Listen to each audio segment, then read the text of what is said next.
আজ আমি আর পায়েল অফিসে বসে যেই না কমলা লেবু পার্টি করতে যাব তখনই আমাদের বসের খিলখিলিয়ে খুন খারে এন্ট্রি হয়। বাপরে বাপ, বস যদি কমলা লেবু খেতে দেখে ফেলে তবে তো আমার 12টা বাজিয়ে দেবে। আবে গাধা, ওদিকে দেখ।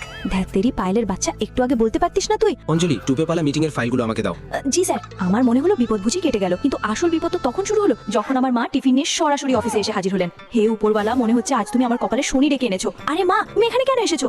মা, সকালে তাড়াহুড়ো করে তুই তো লাঞ্চ বক্সটা বাড়িতেই ফেলে এসেছিলিস। ওহো মা, তুমি বড্ড চিন্তা করো। একদিন লাঞ্চ না করলে আমি তো আর শুকিয়ে কাঠ হয়ে যাব না। হে উপরওয়ালা, কোথাও থেকে যেন বস না চলে আসে। আরে মা, তুমি এদিকে এসো, আমার সাথে তোমার একটা জরুরি কথা আছে।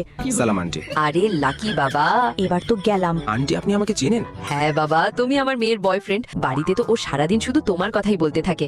আরে বাবা, একটা কাজ করো না কেন? কাল নতুন বছরের প্রথম দিন, তুমি আমাদের বাড়িতে কেন আসছো না?